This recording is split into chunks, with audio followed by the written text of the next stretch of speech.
What's up, man? Century Get. It's the Century Man here, so this is my review of AEW's Dynamite Grand Slam. This show was at the Arthur Ashe Stadium in New York City on the 22nd of September 2021. The attendance for the show was 20,177. This is the first wrestling event to take place on a tennis venue because the Arthur Ashe Stadium, I've done my research, is a tennis venue. Host matches for the US Open. The US Open is a tennis tournament, so we see a lot of wrestling events on American football stadiums and basketball/ice hockey arenas, baseball stadiums, but not at a tennis venue. The show was packed. It's not sold out, but packed. The fans in the Arthur Ashe Stadium was electrifying. They really enjoyed the show. So, the first match to kick off the show, we got the AEW World Champion Kenny Omega with Don Callis in his corner, taking on the American Dragon Bryan Danielson, aka Daniel Bryan. This is match of the night. Dave Meltzer give it 5 stars.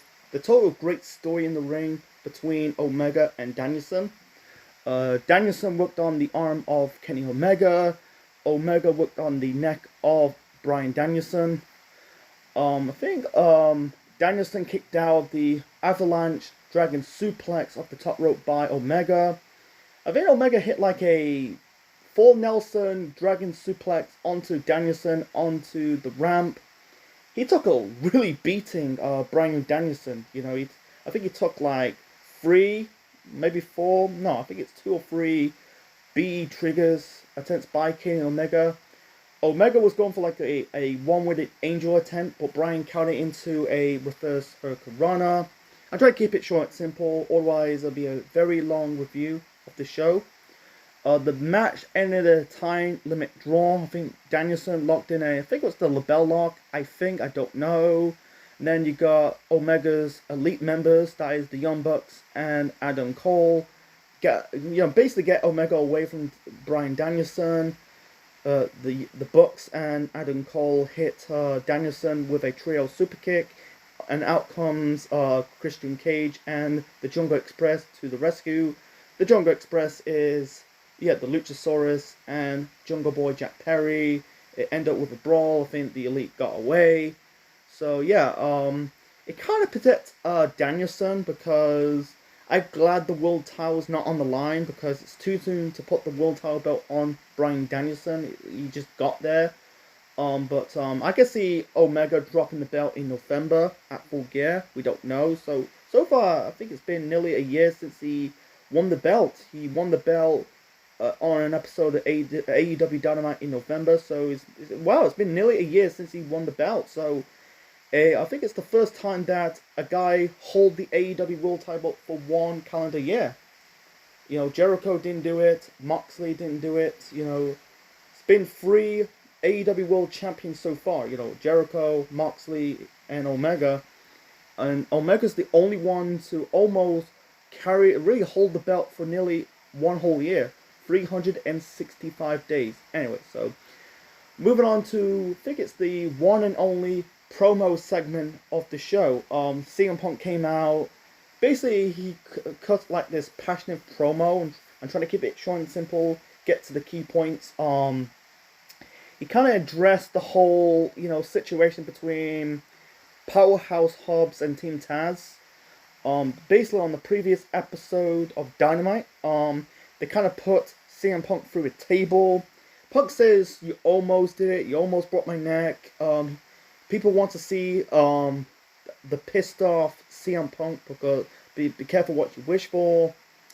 When my music hits, that's Cult of Personality. Oh yeah, he said no, they don't want to hear Cult of Personality. Happy CM Punk enjoy my passion of professional wrestling. I'm trying to keep it short and simple.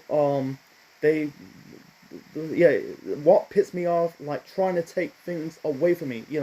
His passion of pro wrestling, like he said. The Boo, Team Taz. I think Punk says people in this arena don't like you, referring to Team Taz. That's Taz, Hook, Ricky Starks. I almost call him Sparks, but it's Starks. And Taz. No, Powerhouse Hobbs. the guy who put Punk through a table. It was a fake table. Saw that clip. It wasn't a real one. It looks fake. Anyway, so he ended this promo segment. Says, "Powers Hubs, I'm gonna put you to sleep." So yeah, it was a passionate promo. The fans got behind it.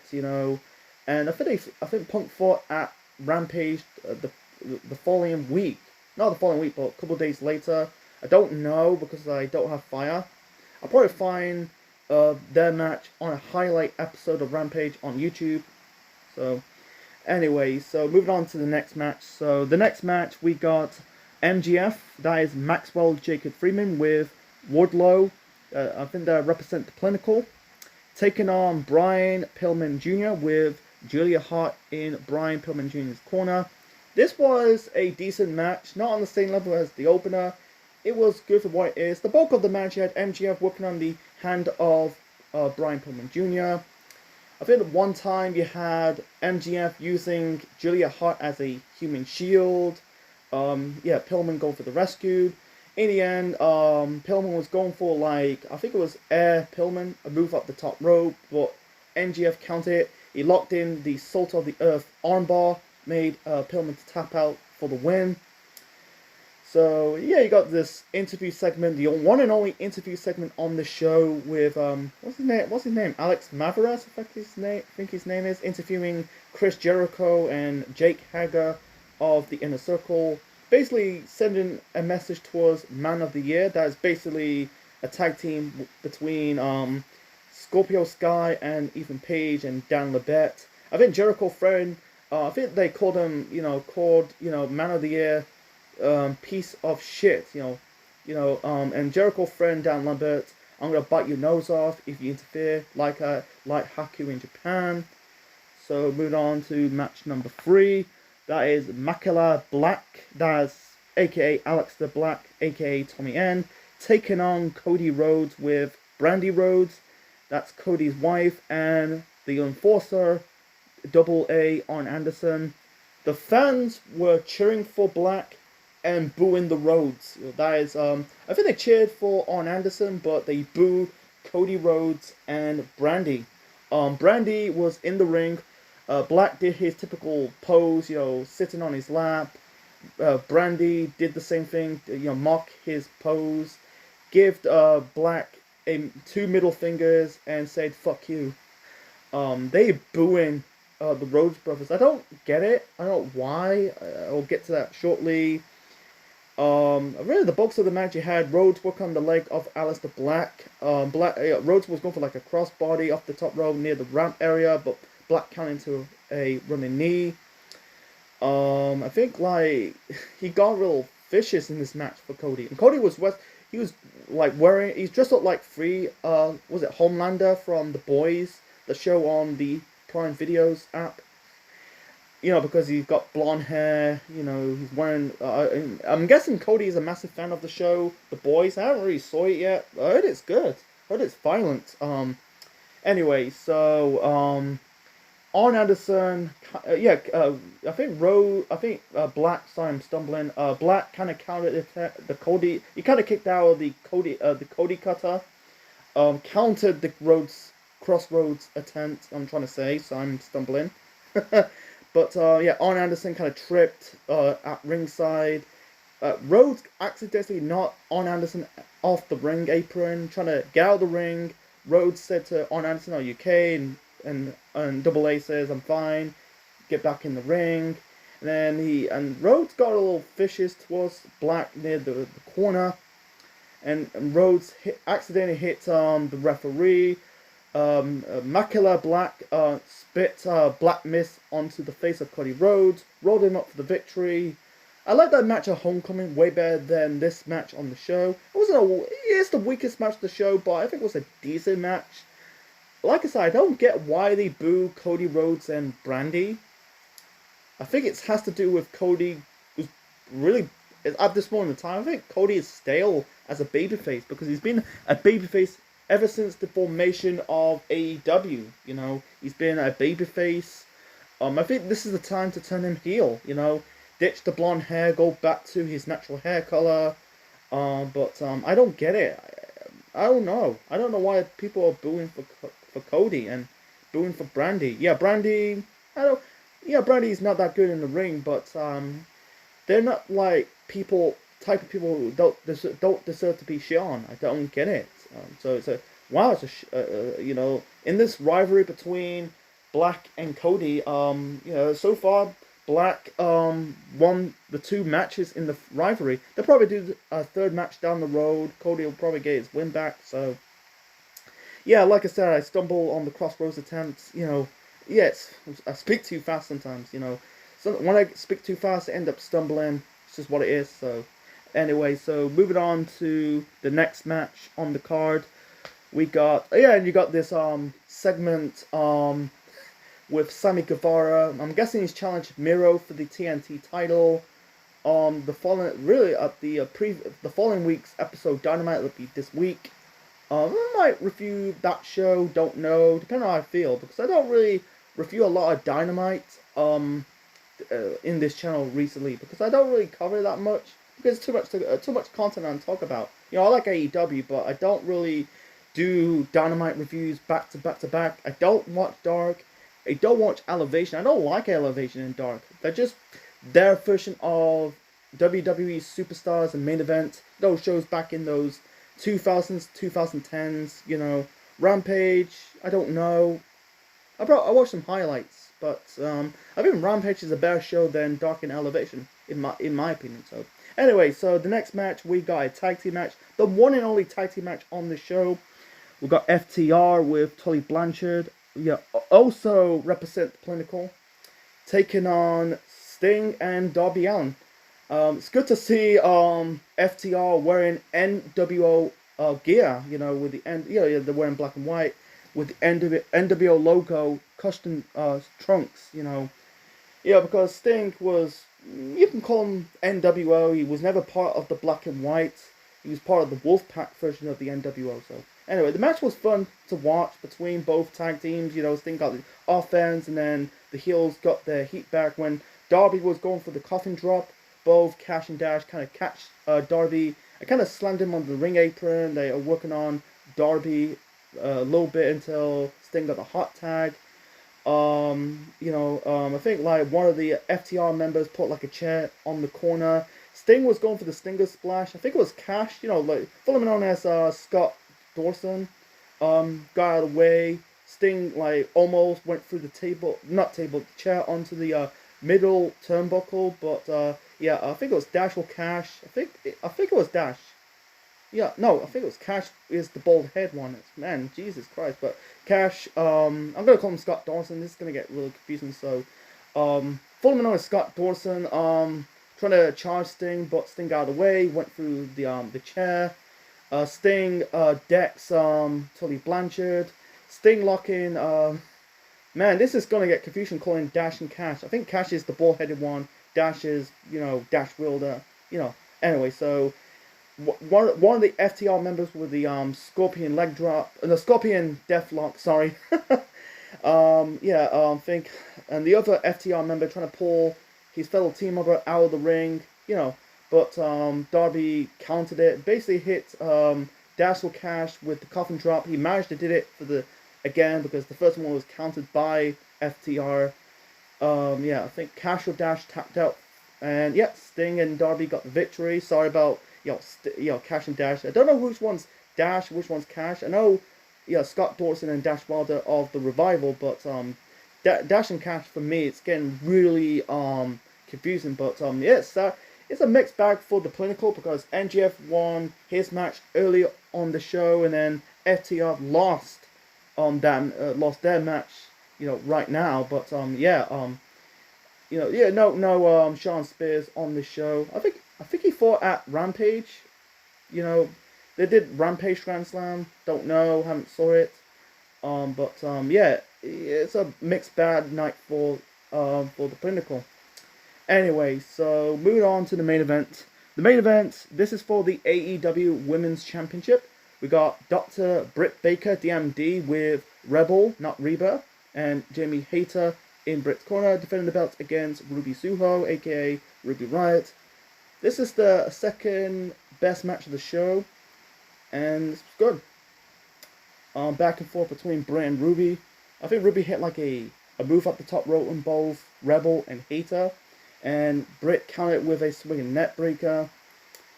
What's it called? Britt hit Ruby with I think it was called an avalanche crusher off the top rope. It's mostly been super kicks throughout this match between Ruby and Britt, back and forth. Ruby hit her finisher. It's called I think it's called the No Way Return It. I think it's formerly known as the right kick on both Britt and Rebel, not on Hater. Britt locked in the lockjaws onto Ruby. Ruby tapped out. Britt retains the title. I knew, because I said in my review of All Out, I don't see Ruby beating Britt for the title for the month of September. It's too soon for Britt dropping the belt because she won the belt at Double or Nothing. Yeah, I don't think it hurt Ruby for the long time, but yeah, the match was good. Yeah, you got some. Yeah, they only intervened once between Rebel and Hater, you know. But it was mostly super kicks, back and forth between both. Really back and forth between both Britt and Ruby. Yeah, I think it's called the No Way Return. Formerly known as the right kick. You know, I don't remember what the finisher called, but yeah, it's good to see Ruby getting exposure to AEW, because WWE dropped the ball with her. You know, with the Riot Squad, they're trying to put her in title matches for the Raw or SmackDown women's titles. Failed to win them. You know, she didn't really win a single title in WWE, in NXT, and also in the main roster. So I can see her winning the AEW, becoming an AEW Women's Champion, really in the future. But for now, I think it's too soon. You know, but I think Britt will probably hold the belt until November.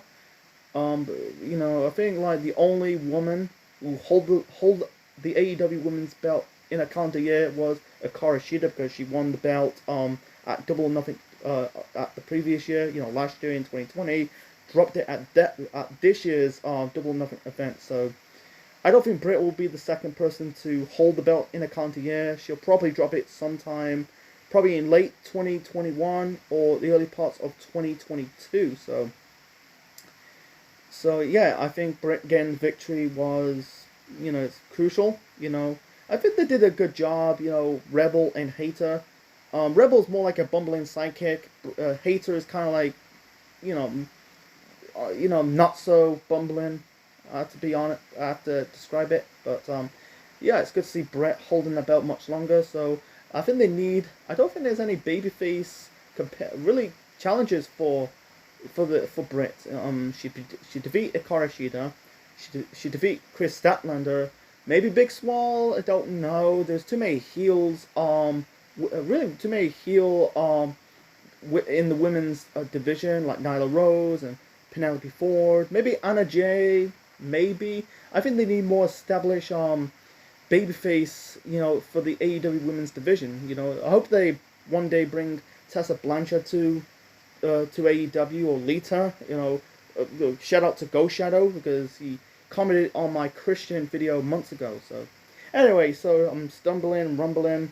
So my final rating for AEW's Dynamite Grand Slam, I'm gonna give it 8 out of 10. This was a good show. They treated it like an actual pay-per-view. Nothing in the bad, nothing in the okay. There were matches I really liked. The opener between Danielson and Omega.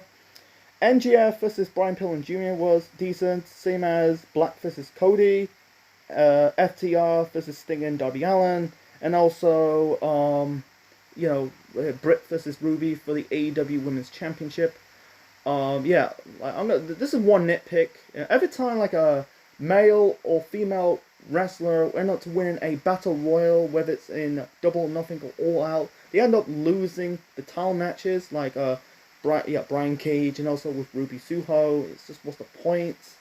You know, you don't get like a massive payoff, but that's just me. That's my only nitpick. But anyway, so yeah, I think this is not the best show of the year. It's one of the best Dynamites of the year for me. You know, the last Dynamite I covered was Blood and Guts in May, so I might review some Dynamites in the future. Not all the time, it's too much to cover on this channel. But the next time will be probably in November time. Maybe depending if they're doing a Halloween episode, who knows. I will cover. I will announce, I will cover like the 2-year anniversary show of Dynamite. That will be in a few weeks' time. So anyway, so that's my review of AEW Dynamite Grand Slam.